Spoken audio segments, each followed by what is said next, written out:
Cuando uno está en Cristo, nueva criatura es, las cosas viejas pasaron, todas son hechas nuevas, entonces ya lo que hizo mi padre o mi abuelo ya no me va a afectar a mí.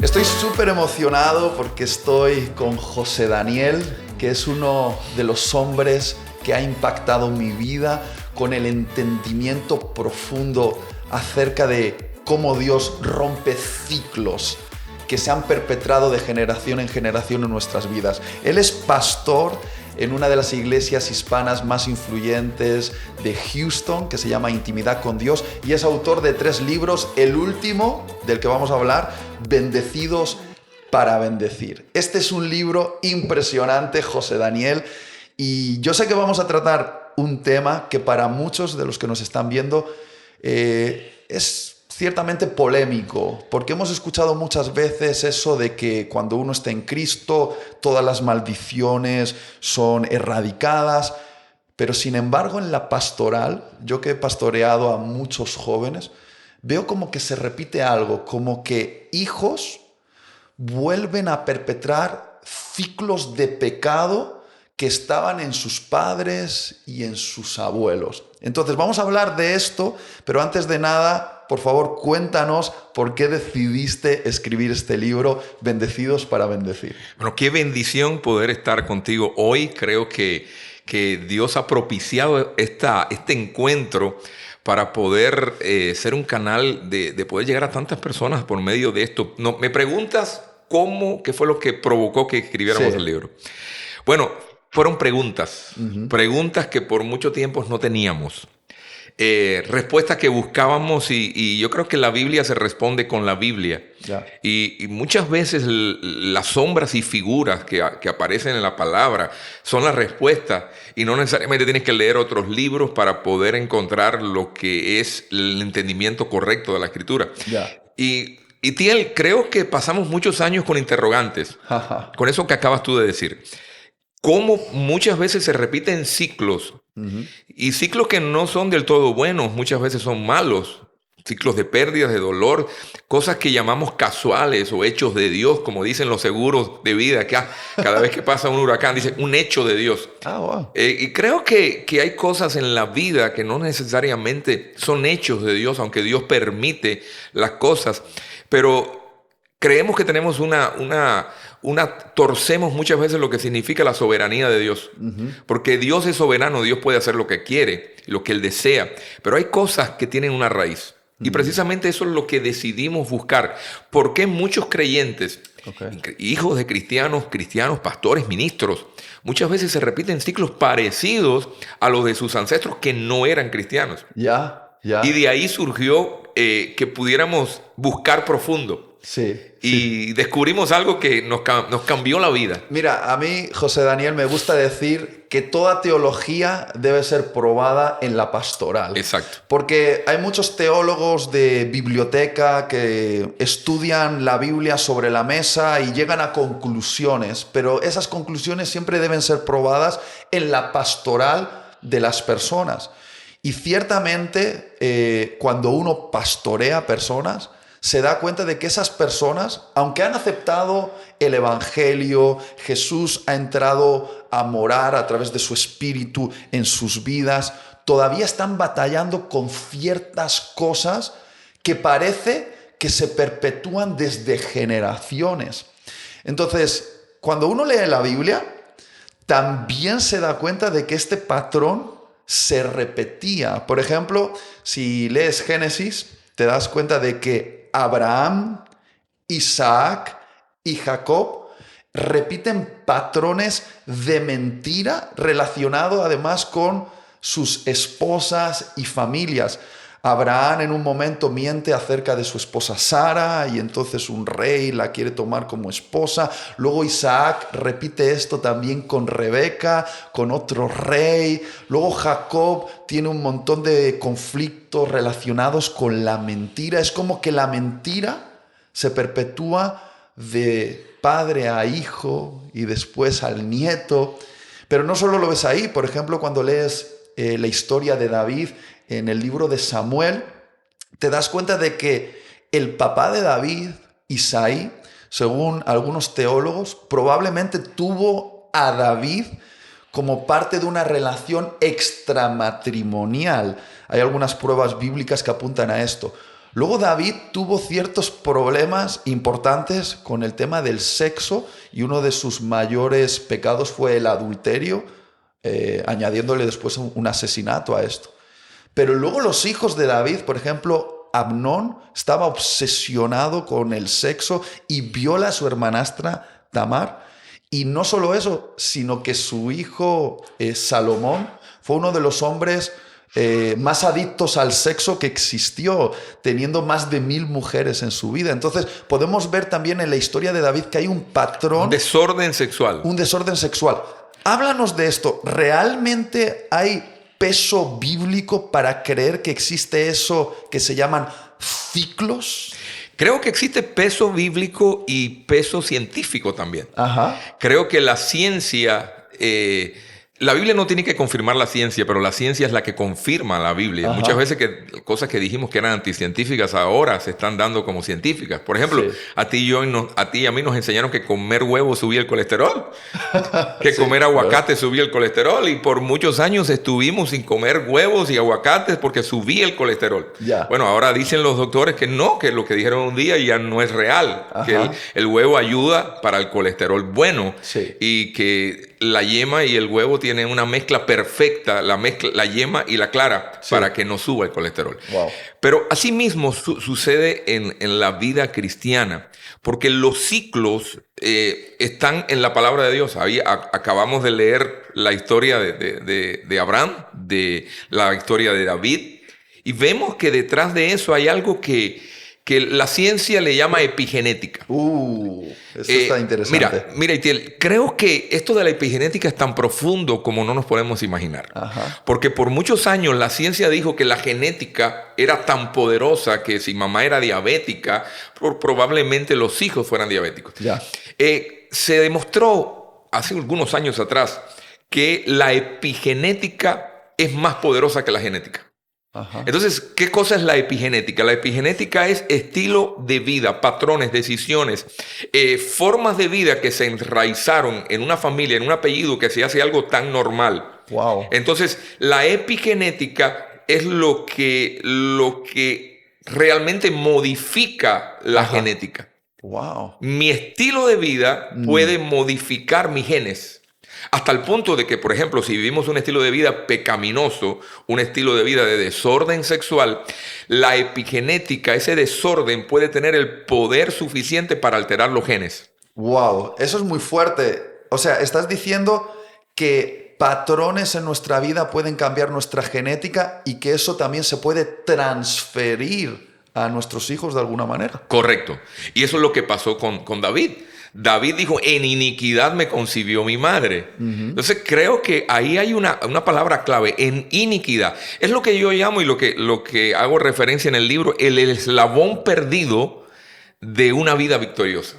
Ajá. Porque muchas veces venimos a Cristo y hacemos énfasis en el pecado, nos arrepentimos de nuestros pecados, le pedimos perdón a Dios por el pecado, pero ¿qué hacemos con las iniquidades? A ver, esa palabra iniquidad suena como algo raro para nuestra mente. Explícanos bien qué es una iniquidad y en qué se diferencia con el pecado. La iniquidad es un estilo de vida que se hace un patrón de vida en una familia.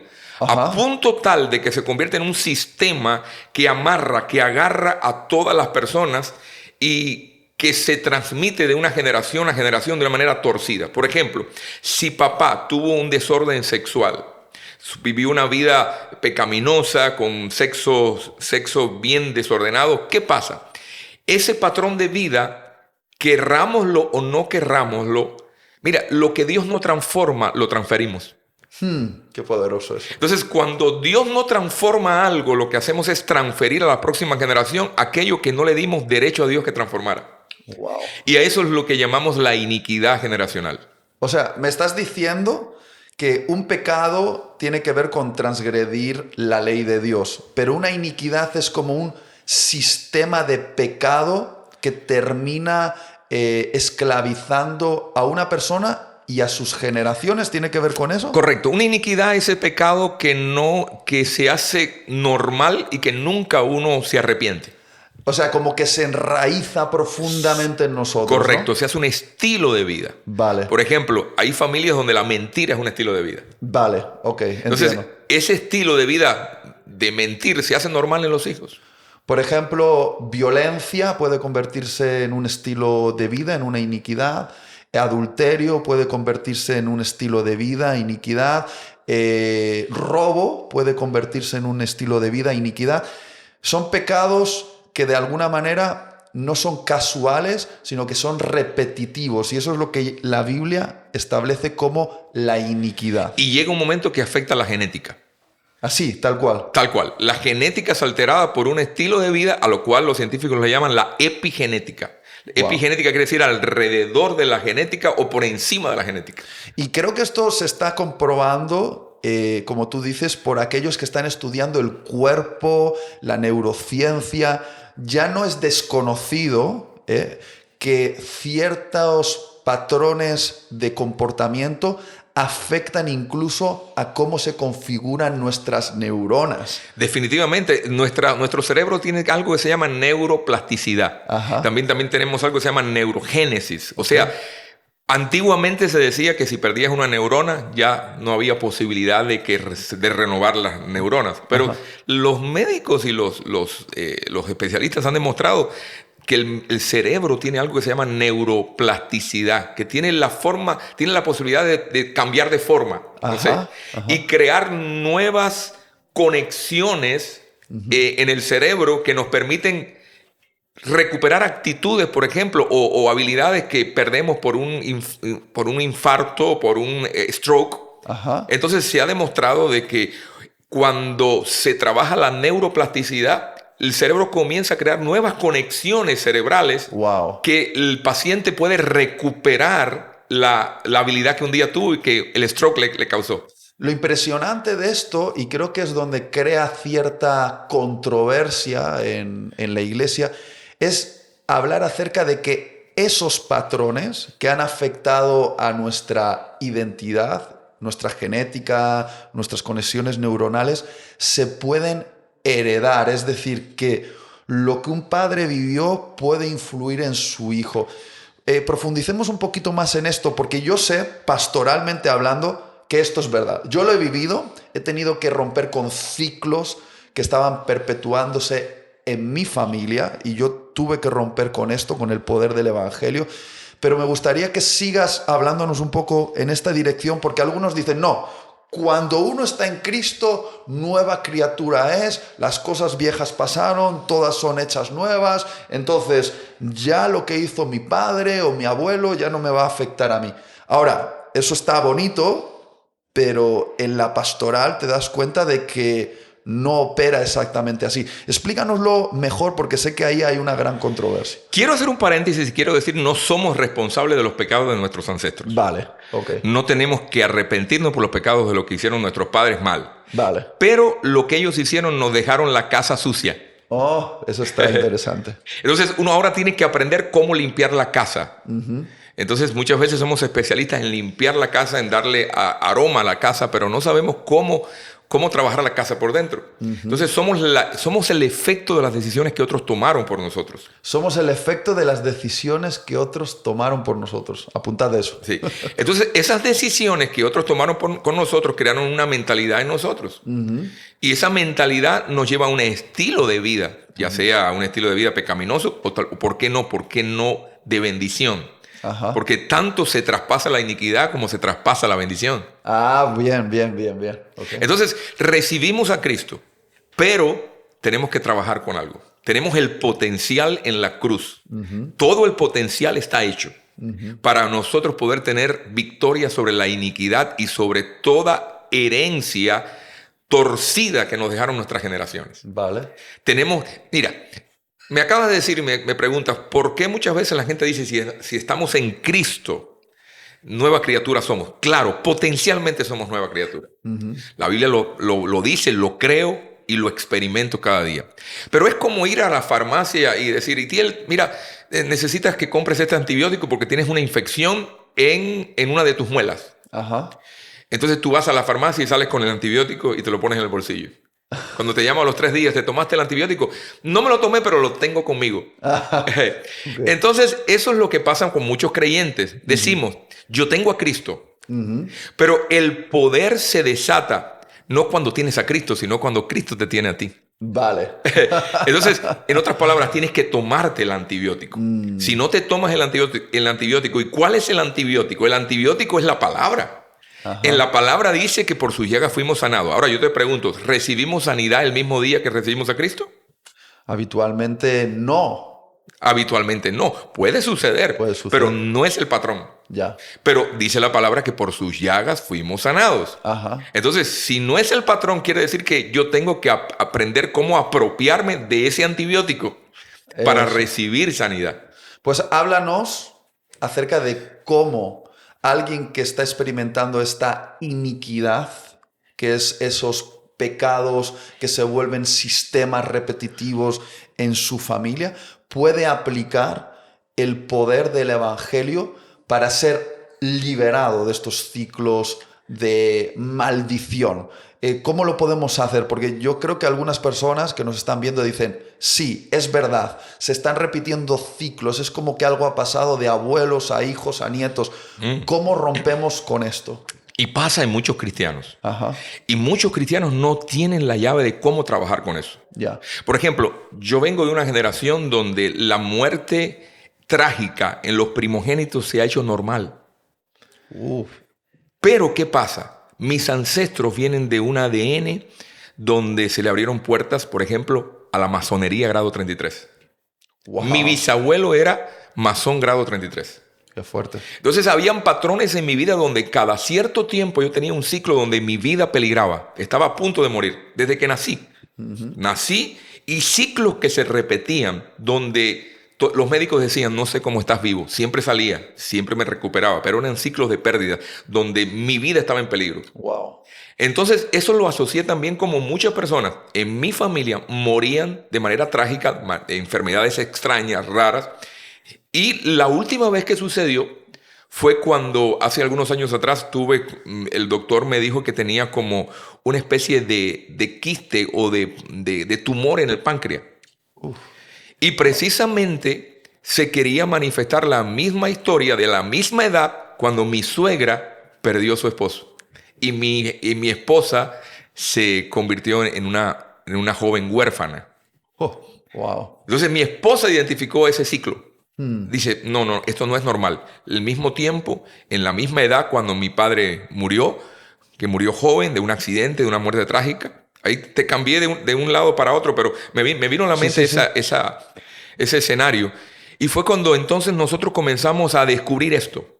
Esto que acabamos, y totalmente fue un milagro, porque cuando manejamos esto y descubrimos el poder que tiene la iniquidad generacional en una generación para repetir ciclos, no importa que seas cristiano. Ajá. Porque mira, la verdad en la palabra, conocimiento es poder. Y en el área donde tú seas analfabeto, vas a tener pérdidas. En el área donde tú desconozcas un principio bíblico, vas a tener pérdidas. Entonces, ¿qué me conviene? Conocer los principios. Tristemente, la mayoría de la cristiandad está en el ABC de la vida cristiana. Pero hay D, E, F, G, H. Hay más profundo. Y la palabra del Señor me dice en Jeremías 33:3, clama a mí, yo te responderé, te enseñaré cosas grandes y ocultas que tú no conoces. Entonces hay cosas ocultas que están, pero necesitan ser reveladas. ¿Quién las revela? El Espíritu Santo. Entonces, creo que a partir de eso, nosotros comenzamos a romper esos ciclos de pérdidas. Hace alrededor de 4, 5 a 6 años. Y cuando fuimos al doctor, el doctor nos dijo, no sé qué pasó, se desapareció todo quiste, tienes un páncreas nuevo, un hígado nuevo, todo está renovado. Pero tuvimos que descubrir ese principio, cortarlo, desarraigarlo, porque mira cómo opera esto. El pecado es el fruto. El tronco es la rebelión, pero la raíz es la iniquidad. A ver, repite eso, por favor. El pecado es el fruto. El tronco es la rebelión, pero la raíz es la iniquidad. Hay mucha gente que trabaja con el fruto, corta el fruto y dice, resolví el problema. Pero al cabo de los 6 años se vuelve a manifestar el fruto. He visto esta imagen aquí en tu libro. Tremendo. Háblanos de esto. El pecado es el fruto porque es eso que es visible. Es eso que no nos gusta en nuestra vida, patrones en nuestra vida, o puede ser ciclos también. Ajá. Ciclos de pérdidas, de dolor. Ese es el fruto. El tronco es la rebelión en una generación, en una familia. Por ejemplo, yo vengo de una familia donde se practicó la masonería. Mi bisabuelo era masón. Entonces, ¿qué pasa? Que todas las hijas de mi bisabuelo han tenido problemas con situaciones parecidas a muertes prematuras en su familia. Sí. La raíz es la iniquidad. ¿Qué quiere decir? Que muchas veces cortamos el fruto, pero vuelve a crecer. Y hay gente que dice, bueno, recibí a Cristo, corté este fruto, ya no soy adúltero, ya no soy más pornógrafo. Pero al cabo de los años, ese gen que estaba congelado ahí se descongela. Wow. Y de pronto vemos a muchos hombres de Dios que en su mejor momento de la vida tienen una explosión. Ya. No, y háblanos, José Daniel, entonces, si hay que ir a la raíz, que es la iniquidad, de manera práctica, dibuja en nuestra mente cómo tú y cómo la gente que estáis pastoreando matan la raíz. ¿Cómo van a esa raíz de iniquidad y echan en esa raíz un herbicida espiritual para que la raíz no vuelva a tener el potencial de volver a brotar? Porque yo creo que es la pregunta que muchos están haciendo ahora. Correcto, mira, lo que tú no nombras no puedes identificarlo. Si no lo identificas va a estar ahí. Vale. Entonces, que primeramente tienes que identificarlo, nombrarlo y después desarraigarlo. Vale. Entonces, si no conoces el poder de la iniquidad, no vas a poder nombrarlo y mucho menos vas a poder desarraigarlo. Entiendo. Pero la palabra del Señor me dice aquí en el libro de Salmos 64, verso número 6, dice, inquieren iniquidades, hacen una investigación exacta. Y en el íntimo del pensamiento de cada uno de ellos, así como su corazón es profundo. Pero aquí hay un contexto de que dice, inquieren iniquidades. ¿Qué quiere decir investigan? Hacen un searching. Investigan. Entonces, cuando el enemigo quiere destruir a alguien, primeramente hace una investigación profunda.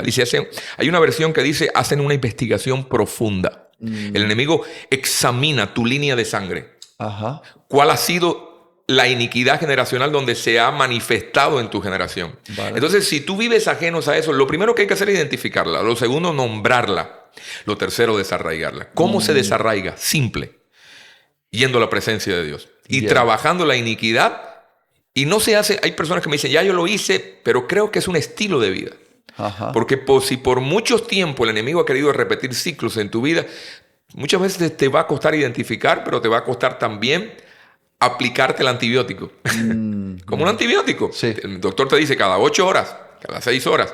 Entonces creo que hay que aplicar el poder restaurador del nombre de Jesús, de la sangre de Cristo. Hay que comenzar a aplicar las verdades espirituales que dice la palabra al área donde yo estoy siendo afectado, primeramente arrepintiéndome. Vale. El arrepentimiento es lo que hoy muchas veces no se habla. Por eso aquí en Estados Unidos hay una frase muy común. Tú estás en determinado momento y tal vez tienes un tropiezo con alguien y la persona te dice, I'm sorry. Lo siento. Pero una cosa es lo siento y otra cosa es decir perdóname. Entonces muchas veces nosotros con Dios hacemos lo mismo. Ay, lo siento, Señor, sé que soy así. Yo actué así, pero no lo hice con mala intención. No tuve una mala intención. Sí tenemos una mala intención porque la iniquidad está arraigada en nuestro corazón. Nuestra tendencia es a fallarle a Dios. Creo que uno no puede cambiar por sí solo. Uno no puede decir, voy a trabajar en esta área y voy a vencerla. Porque te vas a dar cuenta que no vas a poder. A medida de que más tienes una intimidad con Dios y le entregas esas áreas a Dios, es cuando Dios va a comenzar a trabajar en ellas. Entonces, así mismo es la iniquidad. Tienes que decir, Señor, yo me arrepiento, soy así. Tengo esta tendencia, tengo estos ciclos. No me quiero justificar. No vengo a hacerme el bueno contigo. Ha habido este patrón en mi familia y yo vengo a pedirte perdón. Y te pido perdón porque en mi generación nos olvidamos de ti. En nuestra generación se practicó la hechicería, la brujería. En nuestra generación se puso al hombre y se quitó a Dios. Ya. Por ejemplo, yo vengo de una familia, en una generación donde se puso a Fidel Castro como rey, como señor, y se quitó a Dios. Y eso nos enseñaron a nosotros desde niño en la rebeldía. Yo tuve que tratar con la iniquidad generacional de mi nación. Qué fuerte eso, ¿eh? Porque la generación, ¿qué nos dicen a nosotros cuando somos niños? Tenemos que hacer un juramento en la escuela. Tenemos que decir, pioneros por el comunismo seremos como el Che. Todos los niños. Menuda declaración. Menuda declaración, como Sí. dicen en España.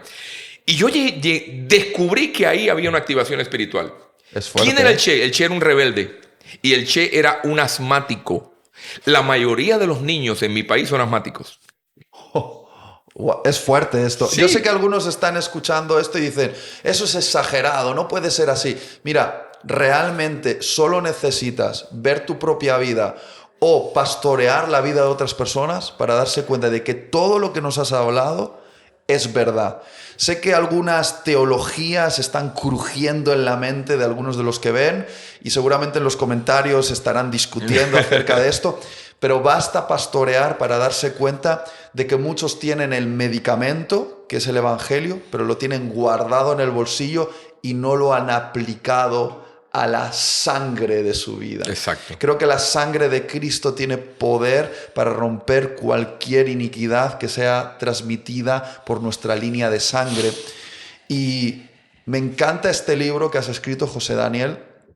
Lo podéis conseguir en librerías digitales, lo podéis comprar en formato digital o incluso en formato físico, porque lo has titulado Bendecidos para bendecir. No lo has titulado maldecidos para maldecir. Y hemos hablado aquí de las maldiciones, de esos ciclos malignos que se perpetúan, pero quiero terminar en este último minuto que nos queda hablando acerca de esta esperanza de que cuando uno transforma la maldición en bendición por el poder de la sangre de Jesús, entonces esa bendición también se transfiere a nuestras generaciones. Hasta 1000 generaciones. Ajá. Si las maldiciones, según la Biblia, se transmiten hasta la tercera y cuarta generación, pero las bendiciones se transmiten hasta 1000 generaciones. Vamos a virar esto al revés. Vamos a crear una escalada de bendición en nuestra generación. Amén. Amén. Para revertir toda herencia torcida, todo plan del enemigo, tal vez que nuestros padres mismos nos llevaron a la vida y nos trajeron atados. Sí. Y que el Evangelio tiene el poder para romperlo, para cortarlo y para establecer una nueva genética en nuestra vida. Amén. Por eso la Biblia hace tanto énfasis en el cambio de la mentalidad. Cuando cambias la mentalidad, cambias tu forma de vivir. Mira, la vida es un regalo de Dios. Sí. Pero la buena vida es una recompensa de tener no solamente a Cristo, sino que Cristo te tenga a ti. Qué bueno. Me encanta y quiero terminar con esto. Jesús, cuando lees su genealogía en el Evangelio de Mateo o de Lucas, uno dice, la genealogía de Jesús, esto es un capítulo que hay que pasar rápido porque son solo nombres, solo nombres. En realidad, si prestas atención, en esa genealogía están los nombres de personas que cometieron terribles pecados. Y Jesús nace en una genealogía de gente imperfecta y cambia su generación y crea una nueva línea. Exacto. Una línea de hombres y mujeres que nacen para ser como Jesús. Por eso las genealogías en la Biblia no están por gusto. Tienen un mensaje. Exacto. A Dios le gusta, porque Dios es un Dios que opera a través de generaciones. Sí. El enemigo le gusta trabajar a través de generaciones también. ¿De dónde lo aprendió? Del Padre. Sí. Así Cuando es. el diablo quiere usar a alguien, ¿a quién usa? A sus hijos. Cuando Dios quiere usar a alguien, usa a sus hijos. Ya. Entonces, la genealogía es muy importante porque la genealogía, Jesús, Abraham, hijo, Isaac, hijo, siempre hay una conexión en la genealogía. Y yo quiero que antes, como tú decías, yo creo que tal vez esto pueda crear cierta controversia, pero quitémonos toda barrera y toda mentalidad, incluso hasta religiosa, y podamos analizar nuestra vida. Sí. ¿Qué se ha repetido en nuestra generación que se parece a nuestros ancestros? Así es. Y una vez descubierto, tenemos la esperanza de que cuando Jesús nace en nosotros, hay una nueva genealogía, hay una nueva genética que va a ser transferida a nuestros hijos, a nuestros nietos, porque podemos romper con ciclos de maldición y convertirlos en bendición. Amén. Gracias, José Daniel. Recomiendo este libro, hazte con ello, entra ahora mismo en tu librería digital y no te lo pierdas porque creo que esto va a traer mucha sanidad a tu vida y a la vida de tus hijos, de tus generaciones. Gracias. Gracias, José Daniel. Itiel. Gracias.